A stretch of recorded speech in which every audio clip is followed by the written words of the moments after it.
et bienvenue à l'atelier. Aujourd'hui, journée expérimentation. J'ai ici une lampe de poche. Lampe de poche qui appartenait à mon superviseur immédiat là où je travaille. Et sauf erreur, je pense que c'est une lampe de poche personnelle. Évidemment, il y avait un petit souci avec cette lampe de poche, donc il l'a emmené au travail. Et à mon travail, on a entre autres un atelier de mécanique. Et il a tenté d'ouvrir la lampe de poche, plutôt de la faire tourner. La partie du bas est complètement bloquée. Et ce qui s'est rapidement rendu compte, c'est que, je pense qu'on peut la mettre comme ça pour bien voir, la batterie du haut a coulé, possiblement les autres également. Donc ce sont des piles alcalines. Évidemment, lorsque ça coule, il y a une forme d'acide qui se dégage de la batterie et tout a saisi là, à l'intérieur.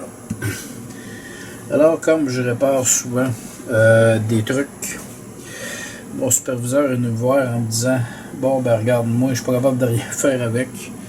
Je te la donne, si tu es capable de la réparer, garde-la. » OK. Pour le défi, j'ai décidé de l'amener à l'atelier.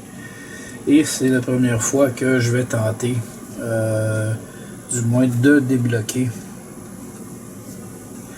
le mécanisme là, de la lampe de poche et de retirer les batteries. Évidemment, c'est coulé, là, l'acide a coulé à l'intérieur. Alors, ce que je vais faire, c'est vraiment là, de l'expérimentation. On peut monter le zoom un peu. Là, on voit que vraiment, ça a coulé à l'intérieur de la batterie. Là, évidemment, de tenter de me battre avec ça,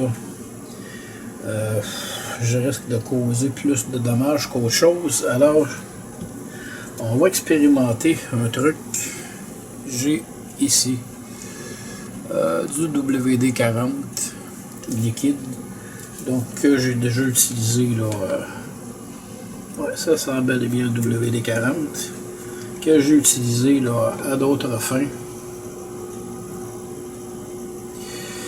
Alors je viens de remplir ici mon espèce de truc dans lequel j'ai mis du WD-40 et je vais commencer à mettre des couches successives autour de la batterie de façon à tenter là, de diluer l'acide et permettre après là, sûrement quelques jours, parce que c'est sûr là, que ça ne sera pas là, dans une journée. Alors, on va y aller graduellement.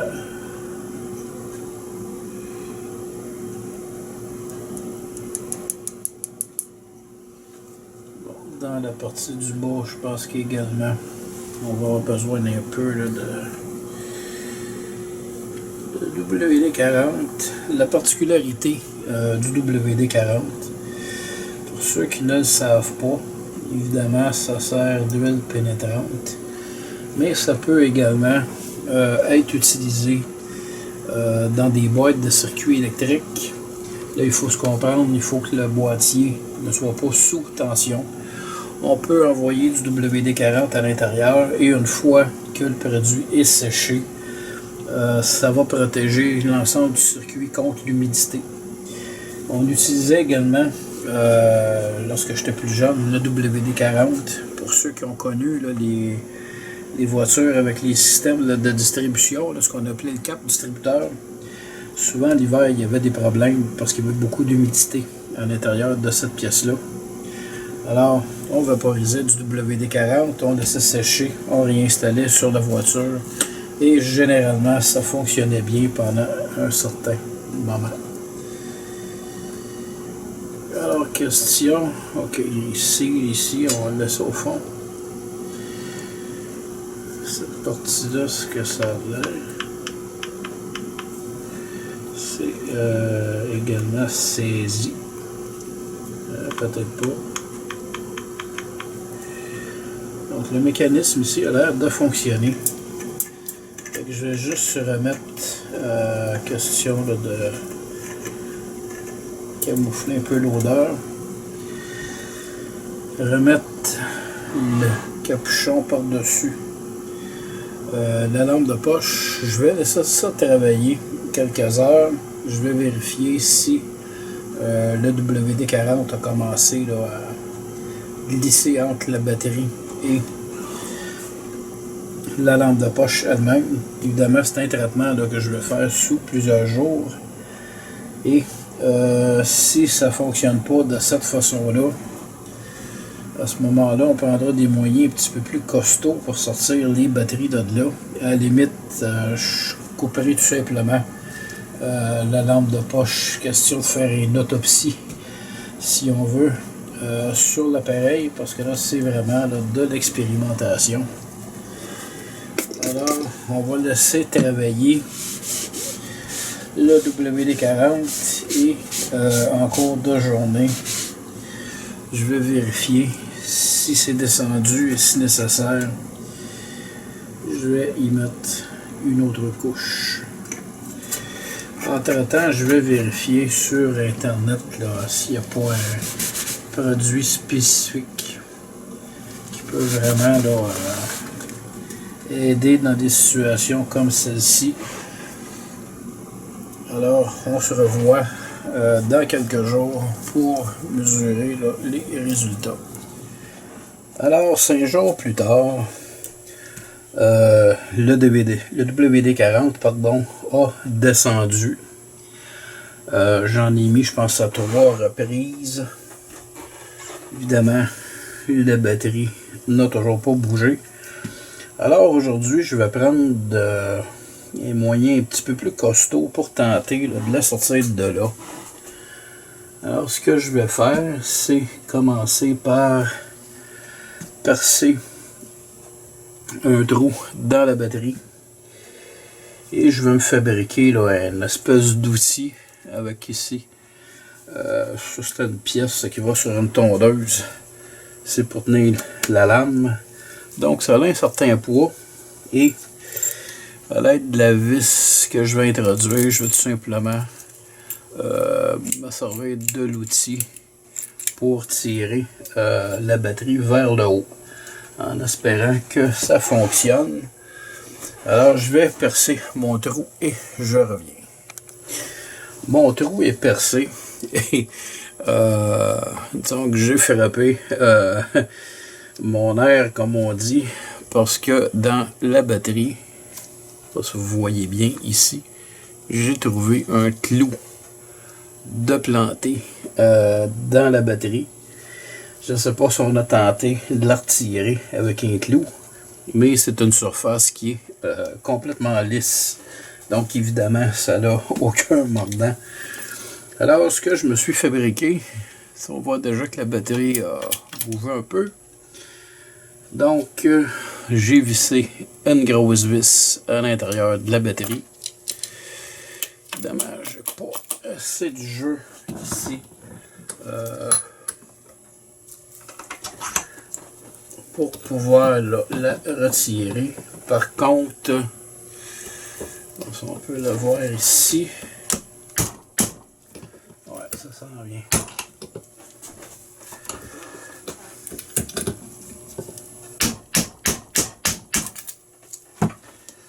Alors, la première batterie est retirée. J'ai aucune idée à savoir l'état des autres batteries. Parce que, oh mon Dieu, c'est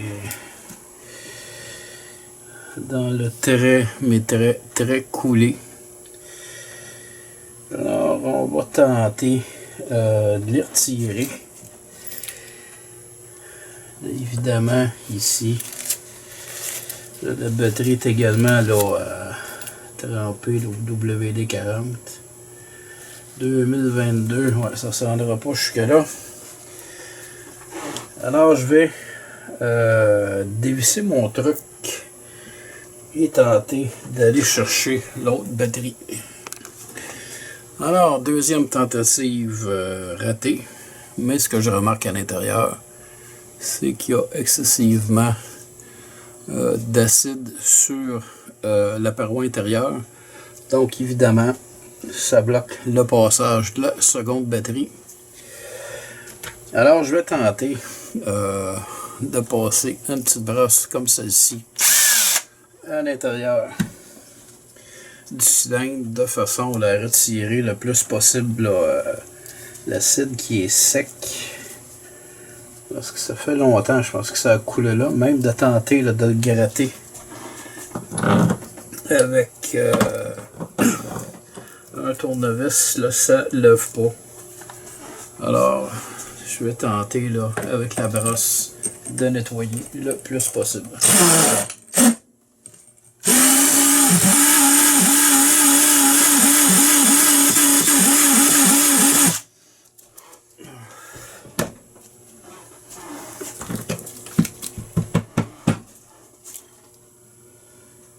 Ah, pour nettoyer, sans nettoyer. Ça, il n'y a pas à dire.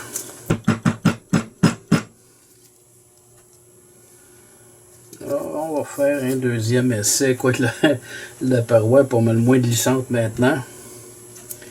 Mais je vais quand même là, tenter de la retirer en faisant un autre trou.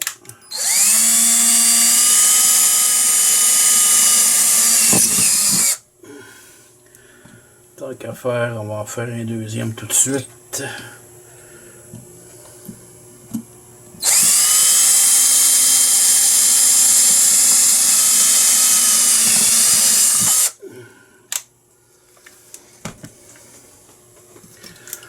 Alors, on va entrer tout simplement la vis dans le deuxième trou. Quoique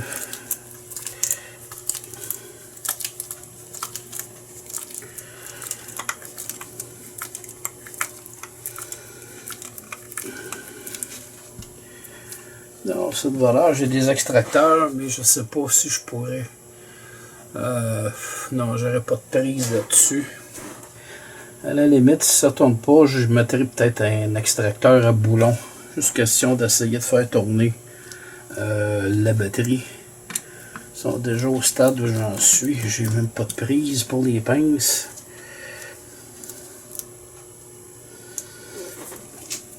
On va essayer à nouveau.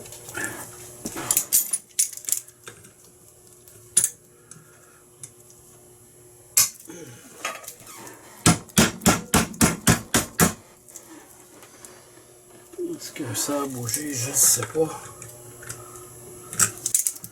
On va resserrer un peu.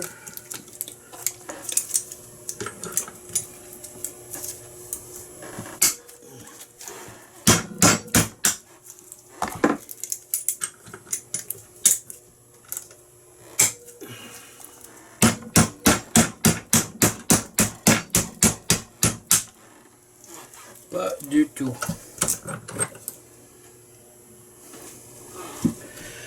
On va essayer une autre façon.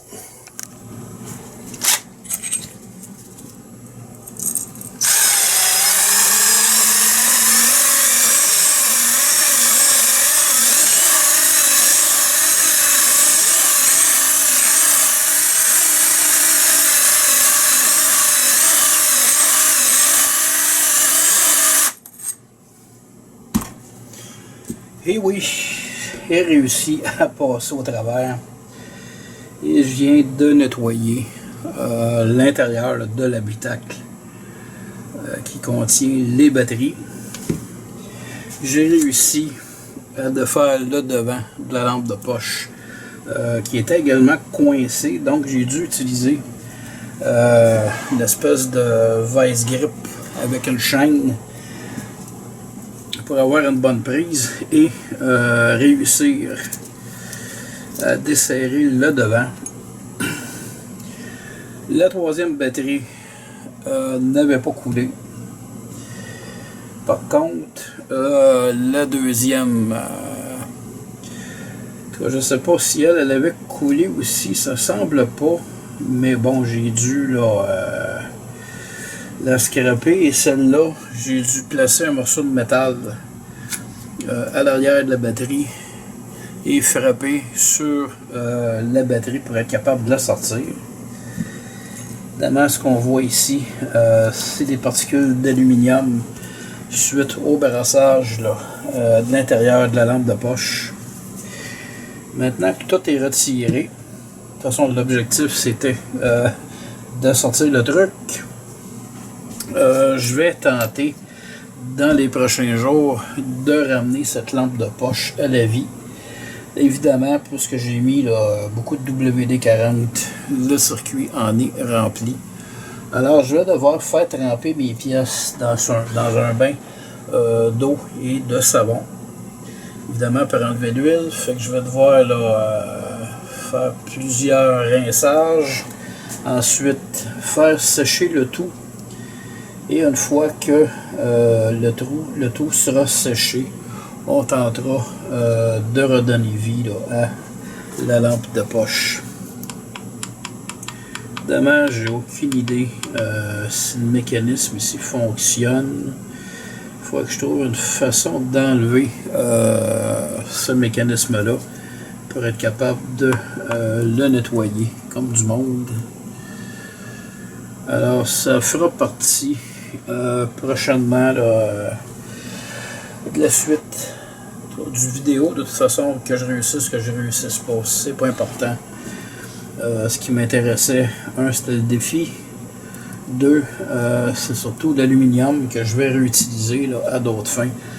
Notamment ce cylindre ici en aluminium. Mais bon, s'il y a possibilité de faire revivre la lampe de poche, on va aller dans ce sens-là. Alors, je vais procéder avec quelques bains et je vous reviens pour la conclusion. En conclusion, j'ai laissé tremper toute la nuit les différentes pièces dans de l'eau avec du savon. J'ai rincé 2 fois à l'eau claire et ensuite j'ai fait sécher le tout à l'aide d'un sèche-cheveux. La dernière portion ici est encore un peu grasse, mais selon moi pas assez pour poser problème. Alors c'est le test final. On va assembler les différentes pièces et tester la lampe de poche. Donc un seal que j'avais enlevé au début, que je vais reposer.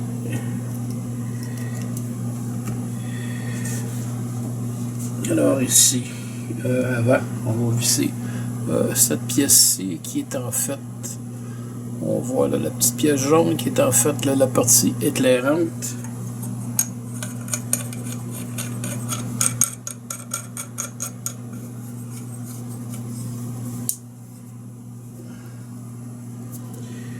Ensuite, l'autre partie qui va sur le dessus, mais avant, je vais ajouter un produit. C'est le temps de le trouver. Ouais, je l'ai pris ici. On va rajouter juste un petit. J'ai 2 lubrifiants silicone. Donc un peu de lubrifiant va aider.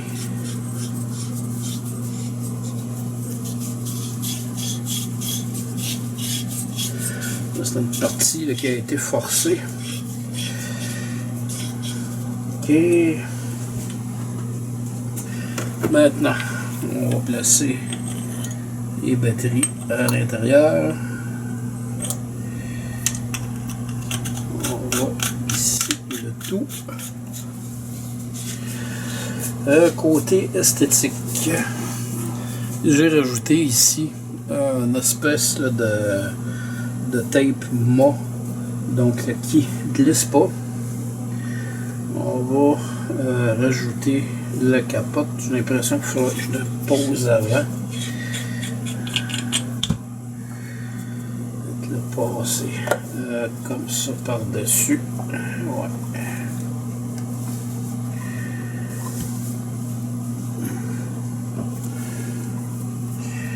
Pas évident à rentrer, là, c'est très sec. Donc ça va protéger en même temps cette pièce-ci. Donc ouais. Ça rentre très bien. Et la capote arrière.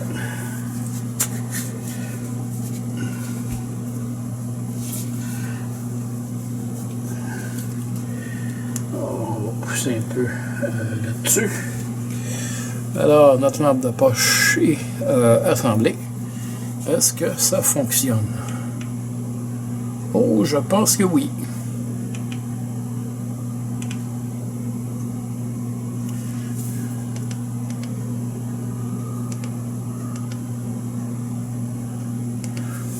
Alors, c'est une réussite. Donc, une restauration réussie. Et probablement une cause assez évidente. On sait là, au départ là, que c'était une batterie qui a coulé. Mais à l'intérieur de la lampe de poche, il y avait 2 batteries Duracell et une batterie de marque Rayovac. Et les batteries de marque Rayovac, je ne les recommande pas parce que ce sont justement des batteries qui coulent souvent. Donc, ils sont réputés là, pour ça depuis plus de 50 ans. Alors, on ne place pas de batterie Rayovac à long terme, là, que ce soit dans les lampes de poche, les jouets pour enfants. Bref, on ajoute des batteries de meilleure qualité. Et c'est une lampe de poche que je vais conserver tout simplement dans mon véhicule qui pourrait être utile en cas de pépin. Donc, 700 lumens.